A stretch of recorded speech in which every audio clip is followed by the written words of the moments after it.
Notre suffisance fait de la peine à l'Éternel. Notre suffisance fait mal au cœur du Saint-Esprit. Tout est appelé petit dans la maison de Dieu. Le grand Dieu, l'Éternel. Et les gens se moquent de nous sur la toile. Nos cœurs sont mauvais. Tous les hommes de la Bible avaient appris à se mettre à genoux. Et Dieu dit dans sa parole, en mon nom, dans le nom de Christ, tout genou fléchira. Le corps, l'âme et l'esprit de la personne devraient se mettre à genoux. J'explique parce que je n'avais pas expliqué. Mais c'est le corps seul qui s'est mis à genoux, mais pas le cœur de la personne.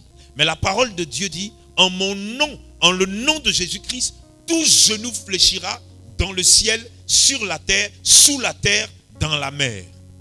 Donc, tout esprit doit fléchir les genoux au nom de Jésus-Christ et au nom de l'Éternel. Amen. Le problème, c'est que les corps fléchissent les genoux, mais les esprits ne fléchissent pas. Et le problème, quand ils voient que ton esprit ne fléchit pas, ton cœur ne fléchit pas, ton âme ne fléchit pas, mais ton corps fléchit, il va te briser. Si toi-même, tu n'arrives pas à apprendre l'humilité à ton âme, à apprendre l'humilité à ton esprit, à apprendre l'humilité à ton cœur, tu seras brisé. Et là, je veux parler maintenant aux gens hautains. Vous savez, ça veut dire quoi, hautain? C'est quelqu'un qui n'est rien, qui vaut rien, qui n'a rien, et puis il prend de la hauteur. Charnellement. Ça veut dire que tu marches comme ça, tu fais le malin. Il n'y a rien dedans, et puis il n'y a rien derrière. Devant, néant. Tous ceux qui sont hautains n'écoutent pas quand Dieu parle. Donc, ils vont manifester la chair, oubliant l'amour du Père. Tu ne connais pas l'amour de Dieu. Et donc ton orgueil est en train de détruire ta vie. Maintenant, le truc c'est quoi? Il dit tout genou fléchira et tout genou va fléchir forcé. Mais tes genoux n'arrivent pas à fléchir. Je vais vous faire un témoignage. Hier, je suis resté devant la télé. Et puis vers 23h, donc j'avais sommeil. Maintenant, j'avais sommeil, mais je sais que je n'ai pas encore parlé avec mon père. Donc au lieu de prier au salon, j'ai dit que je vais prier dans la chambre. J'arrive dans la chambre, je lave mes mains toujours. Et puis je m'en vais me mettre à genoux pour prier. Pendant que je priais, je me suis endormi en train de prier à genoux là-bas. Je me suis réveillé pour continuer la prière. 3 fois. Je prie, je dors, je prie, je dors. Nos cœurs sont mauvais. Si je voulais parler avec le Père, pourquoi j'ai regardé le film jusqu'à 23h? Maintenant que je dois dormir, je veux parler avec lui. Bon, lui, comment il peut parler avec quelqu'un qui dort? Mais voilà la vie de chrétien que nous avons. Maintenant, vous tous qui êtes ici, tout le monde aspire à une richesse financière. Mais nous ne comprenons pas celui qui donne. Et nous ne comprenons pas comment il fonctionne. Et nous ne comprenons pas son amour. Non seulement nous ne comprenons pas le Saint-Esprit, mais nous ne comprenons pas l'amour de Dieu et pourquoi Christ a été crucifié. Maintenant, je vais vous dire quelque chose. Tant que ton âme, ton corps et ton esprit ne fléchissent pas les genoux, tu ne sauras jamais adorer. Le problème de Satan est un problème de fléchir genoux. Tant que tu n'apprends pas à fléchir les genoux, tu ne pourras jamais adorer l'Éternel. Écoutez, un homme et une femme, Satan peut te priver de l'articulation de tes genoux. Pourquoi? Il ne veut plus que tu fléchisses genoux, que tu adores. Regardez, le Saint-Esprit me montre des gens qui n'ont pas de pied. Soit il a la poliomyélite, soit son pied est coupé au niveau du genou. Maintenant, lui là, son âme a des jambes. Et son âme fléchit les genoux quand il commence à adorer et prier. Et nous qui en avons, nos âmes refusent de fléchir les genoux. Les mariages échouent parce que le couple, l'un d'entre eux ne veut pas fléchir les genoux. Les mariages échouent parce que le mari refuse de fléchir les genoux devant Christ. Et tant qu'il ne fléchit pas les genoux devant Jésus, il ne peut pas fléchir les genoux devant son épouse, son mariage ne marche pas. Les couples échouent parce que les femmes refusent de fléchir les genoux devant Jésus. Et donc, comme elle ne veut pas fléchir les genoux devant Jésus, elle n'arrive pas à fléchir les genoux devant son époux, donc son mariage ne fonctionne pas. Beaucoup parmi nous n'arrivent pas à trouver du travail. Vous savez pourquoi? Ces personnes ont refusé de fléchir les genoux devant Jésus. Donc elles n'arrivent pas à fléchir les genoux devant leur patron. On n'a pas dit d'aller coucher avec le patron. On dit que tu n'arrives pas à te soumettre. Tu n'arrives pas à fléchir les genoux. Pourquoi tu n'y arrives pas? Parce que tu n'arrives pas à fléchir les genoux devant Jésus. Tu es hautain. Tu es hautaine devant le Seigneur. Donc tu es hautain. Tu es hautaine à ton travail. Donc Dieu ne t'en donne plus. La grâce ne se mérite pas. C'est quelque chose que tu ne mérites pas que Dieu te donne. Donc ton mariage là, tu ne méritais pas. Dieu te donne. Attention. Ton travail là, tu ne méritais pas. Dieu te donne. Attention. Ton examen, tu ne méritais pas. Dieu te donne. Attention. Vous voyez, le Saint-Esprit me montre une image. Il dit, j'ai guéri des impotents, j'ai guéri des aveugles. Sur 10 personnes, il y a toujours 2 qui me disent merci. Le merci te donne l'élévation. Quand ma femme, on se réveille à 5 heures du matin, on prie, je lui tiens la main. Je lui dis, disons merci parce que l'un d'entre nous pouvait rester dans le sommeil, il ne se réveille plus. Il dit, pourquoi nous refusons de fléchir les genoux? Parce qu'on ne comprend pas l'amour de Dieu. Pourquoi? Pourquoi Dieu est amoureux de nous? Pourquoi il fait de nous des fils, des filles de Dieu? Pourquoi il a fait crucifier Jésus pour nous? Pourquoi? Pourquoi? Dieu, il envoie Christ. Et puis il dit, fléchis les genoux. Tu veux un travail?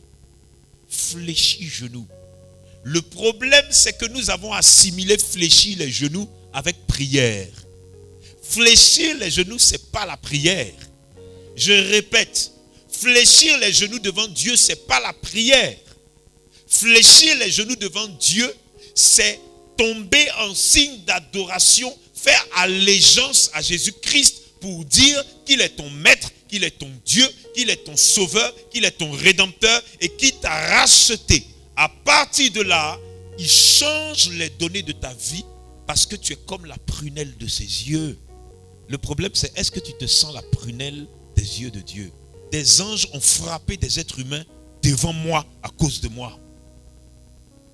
Tu ne vis pas avec Dieu. On te bloque ici. Dieu ouvre la porte. Tu rentres quelque part. On te bloque. On dit tu ne travailles pas ici. Dieu ouvre une autre porte. Tu rentres là-bas. On te ferme ici. Dieu dit non. Tu rentres là-bas. Vous savez comment on arrête la grâce d'un être humain? Vous savez comment on arrête la bénédiction d'un chrétien? Premièrement, on l'incite à se mettre en colère tous les jours, jusqu'à ce que ça devienne sa seconde nature. Quelqu'un qui va s'énerver tous les jours va commencer à devenir malheureux. Quand on t'entraîne pour t'énerver, te mettre en colère tous les jours, la deuxième chose, on te rend orgueilleux, orgueilleuse et puis hautain. Donc tu as une démarche d'autant. Ça dit que, donc, or tu ne sais pas, tu es en train de tomber. Puisque la Bible dit que ce qui précède la chute, c'est l'orgueil. Tout orgueilleux tombe. Donc Satan te donne la colère d'abord, tu ne te contrôles plus. Et ensuite, il te donne l'orgueil. Tu commences à avoir du mépris pour tout et pour tout le monde. Tu n'écoutes plus les conseils, tu n'écoutes plus tout ce qu'on te dit, donc tu n'entends plus le Saint-Esprit. Troisièmement, il va t'enlever la Bible. Tu ne vas plus jamais lire la Bible. Pourquoi?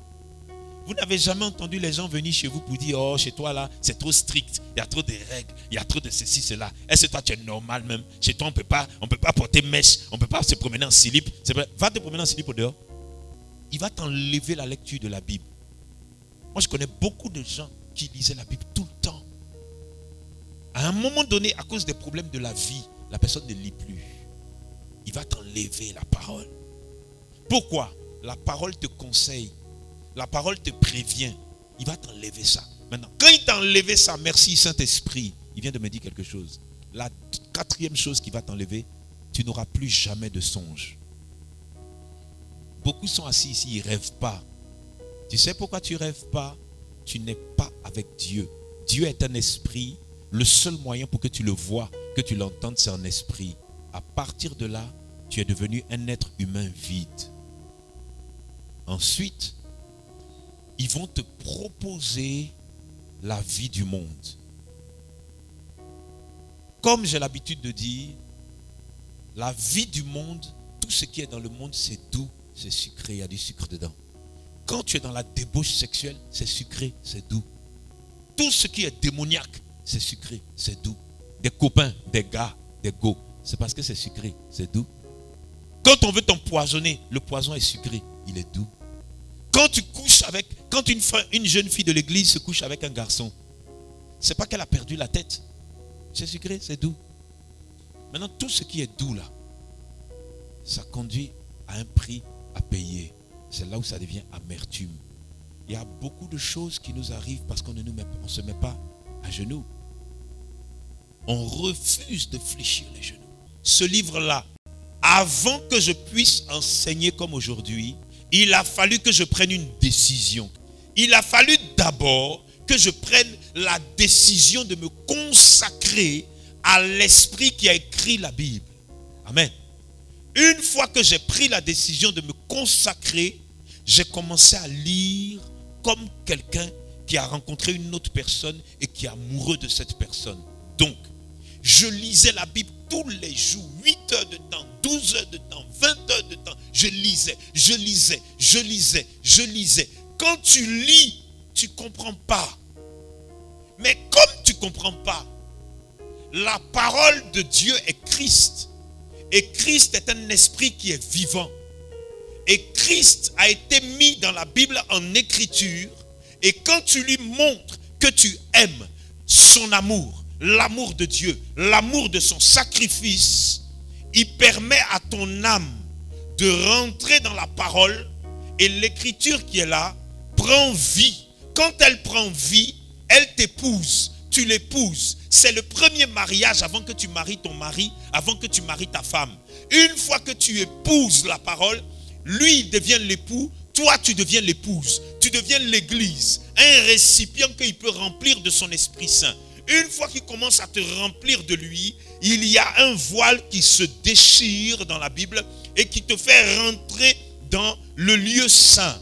Une fois que tu entres dans le lieu saint, si tu insistes, tu commences à avoir des révélations. À ce moment-là, il déchire le deuxième voile, il te fait rentrer dans le Saint des Saints. Là, tu commences à parler avec des dons de prophétie et des dons de discernement de la sainte parole. Tu expliques des choses d'une autre dimension parce que la parole de vie t'a fait entrer. Le problème, c'est que pour entrer, il faut prendre une décision. Et quand tu prends la décision, il faut te mettre à genoux. J'étais un homme brisé. Seule une femme et un homme brisé peuvent entrer. Ce qui emmène à poser une question. Papa, ça fait 12 ans que je vis dans la rue. Ça fait 12 ans que je ne mange pas à ma faim. Ça fait 12 ans que je ne m'habille pas correctement. Ça fait 12 ans que je souffre. Mais tu peux faire 40 ans dans le désert et tu ressors païenne. Tu peux faire 40 ans dans le désert, tu ressors, tu es un païen endurci. Pourquoi? Moïse dit, j'ai accordé le divorce. Jésus dit, il n'en était pas ainsi. Mais les cœurs sont tellement endurcis que les gens maintenant ont dit, bon, il faut faire une lettre alors, vous allez divorcer. Or, pour divorcer, puisque l'homme quittera son père et sa mère, s'attachera à sa femme, ils deviendront une seule chair. Pour divorcer, il faut que divinement parlant, le Saint-Esprit agisse pour casser deux âmes qui sont devenues une seule âme. C'est un travail difficile. tout divorce est très difficile. Il faut réussir spirituellement. Est-ce que vous comprenez Dieu? Regardez, vous avez vu le mouchoir? C'est un mouchoir, non? Viens prendre mon micro. C'est un mouchoir, non? Hein? Ok. Maintenant, c'est un mouchoir. Or, c'est deux personnes qui sont là. Amen. C'est une feuille. Mais c'est deux personnes qui sont là. Elles se sont mariées, elles sont devenues une seule chair. Maintenant, quand elles vont divorcer, elles demandent à Dieu de les rendre deux. C'est trop difficile. Et donc, Dieu maintenant va venir avec la puissance du Saint-Esprit, retravailler pour que la feuille là devienne deux. Et chacun va rentrer chez lui pour aller faire une nouvelle vie. Mais c'est très grave. Très très grave. Tout ça pourquoi? Parce que nous n'arrivons pas à fléchir les genoux. Si tu n'aimes pas la souffrance, il faut que ton âme se mette à genoux. C'est ton corps qui se met à genoux tous les soirs et tous les matins. Amen. Je vais vous dire quelque chose que le Saint-Esprit vient de me dire. Il y a beaucoup de femmes ici qui sont désespérées. Elles n'ont pas d'argent, elles n'ont pas de travail, ça ne va pas. Le Saint-Esprit me dit de te dire, ma fille, que tu n'as pas d'idée à développer parce que tu n'es pas encore à genoux. Tant qu'on n'est pas à genoux, la créativité du Saint-Esprit ne vient pas. Nous sommes des hommes et des femmes surnaturels. Quelqu'un dit Amen. Il dit, Dieu dans son amour nous a sauvés et il nous a fait grâce d'être enfants de Dieu. Maintenant, enfant de Dieu, tu es surnaturel. Écoute-moi bien. Quand tu es venu ici, tu as dit au Saint-Esprit, souviens-toi de mon cas. Je dis et je répète, le Saint-Esprit te voit tous les jours. Maintenant, souvent, il dit, je vais vous faire asseoir et manger à la table des grands. Donc, maintenant, il te prend de force pour t'emmener chez les gens. Je répète, ce n'est pas toi qui veux. Quand Christ est sorti du Jourdain après son baptême, la Bible dit que le Saint-Esprit a pris ses cols. Il dit, petit, viens, on va aller au désert. Il n'a rien à dire, allons. C'est comme ça que le Saint-Esprit veut te prendre pour t'envoyer à la table des grands. Tu veux ou tu ne veux pas. Un matin, tu vas te rendre compte que tu es au milieu des ministres. Pourquoi? Parce que tu as fléchi les genoux. Il connaît où il veut t'emmener. C'est toi qui ne sais pas comment tu vas y arriver. Lui, il sait. Maintenant, écoutez, on m'a invité à Bordeaux. 30 hommes de Dieu. Moi, je suis nouveau. Et puis, je suis au milieu des vieux pères. J'entends, oh, tu sais, moi, j'ai 40 ans de ministère. Moi, 60. Moi, j'avais 2 jours. Oh. Et puis, pendant le déjeuner, il dit, on a acheté ton CD. Ton enseignement était trop puissant. J'ai dit, ça fait 2 jours que je suis né. Où tu vas chercher ce que tu expliques? Il faut fléchir les genoux. C'est ton âme qui doit se mettre à genoux. Dieu a déjà transmis à l'humanité la bénédiction. Il a déjà transmis la grâce. Comment on déclenche ça? Comment on déclenche la bénédiction? Oh, merci Saint-Esprit. Je viens de voir le serviteur de Dieu, le fils de Moïse, Josué. Il a commencé à avoir des défaites. Que quelqu'un dise une défaite. Une défaite, ça veut dire tu perds tous tes combats. Tu veux te marier, tu perds au niveau de la dot. Tu perds au niveau du mariage. Tu veux servir Dieu dans l'église, tu perds au niveau du ministère. Tu veux travailler, tu perds au niveau de tes affaires. Tu échoues. Donc il y en a un qui est un voleur. Et puis il est dans la maison de Dieu. À cause de lui ou à cause d'elle, tu es en train de devenir pauvre. Qu'est-ce que Josué a fait? Il est parti au milieu de la ville. Là où il y a du sable et de la poussière, il a fléchi les genoux. Il a pris la poussière, il a mis sur lui, il a déchiré son boubou. Quand il a déchiré, il s'est assis là. C'est l'homme de Dieu pour la nation. Pour la nation. On lui a confié la nation. Il a déchiré, il s'est mis à genoux. À cause de ses genoux. C'est à cause des genoux de Josué que Dieu a ouvert le ciel et il est descendu. Il dit, qu'est-ce que tu veux? Qu'est-ce qu'il y a? Son papa sait ce qu'il veut. Son papa sait ce qu'il y a. Et pourtant il lui demande. Josué dit, je prie, je jeûne, on a du succès. Et depuis un moment, on n'a que des défaites. Il dit, mais attends, il y a quelqu'un qui a des foutaises dans ton camp. À cause de lui. À cause d'elle. Souvent vous souffrez parce que vous avez accepté dans votre maison quelqu'un qui méprise Dieu, qui n'aime pas Dieu, qui ne comprend pas Dieu. L'église a des problèmes parce que ici, il y a des gens qui méprisent Dieu. Ils n'aiment pas Dieu. Vous imaginez qu'une jeune fille, elle a couché avec un gars à 6 h du matin, puis elle est avec nous ici. Vous voulez qu'on soit béni? Vous voulez qu'on soit béni? On est assis là alors qu'il y a un gars ici. Il a couché avec une go tout à l'heure, hors mariage. Il est ici, il est venu faire amen, alléluia. Je me demande même si les hommes, les femmes qui ne sont pas mariées, qui sont à l'église, qui forniquent ensemble. Écoutez, c'est de la fornication. Tu envoies le malheur dans l'église. Pourquoi? Tu es au milieu de nous, mais tu n'es pas des nôtres. Moi, je me rappelle, mon fils est venu avec sa copine au centre chrétien d'enseignement biblique. Ils étaient ensemble. Mais à un moment donné, il dit, bon, papa, moi je vais lui dire, n'a qu'à rentrer. Donc il lui a dit, va chez tes parents. Elle dit non, elle préfère rester avec lui. Comme ça, ils peuvent coucher ensemble quand ils veulent. Ils disent, mais tu n'as pas entendu ce que papa dit? Elle dit, mais on s'en fout de ce que papa dit. Voilà comment nous sommes. Et toi aussi, tu veux le bonheur. Toi aussi, tu veux une vie chic. Toi aussi, tu veux une vie heureuse. La manière dont le Saint-Esprit a fait la démonstration de comment notre corps se met à genoux et notre âme et notre esprit refusent de se mettre à genoux à cause de notre orgueil. C'est de la même manière quand nous venons au temple le matin, le dimanche. C'est notre corps qui vient.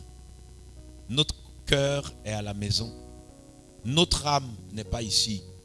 Notre esprit n'est pas ici. Et tout se voit dans notre manière d'être. Dimanche dernier, j'ai dit à ma femme, allons tôt le matin parce que maintenant c'est moi qui chante. Donc dimanche dernier, je suis venu à 8h00, sinon avant. Aujourd'hui encore, je lui ai dit à 7h30, 45, on est parti. Nous n'avons aucun amour pour Dieu. Et ça se répercute dans nos vies. Écoutez, écoutez, je veux terminer. Nous n'aimons pas Dieu. On est des trafiquants de la parole. On trafique avec Dieu. Il nous a tellement bénis. Mais ça fait pitié. À un moment donné, il faut apprendre à fléchir les genoux. Parce qu'il dit, je vous ai déjà donné d'être enfant. Vous êtes déjà enfant de l'Éternel.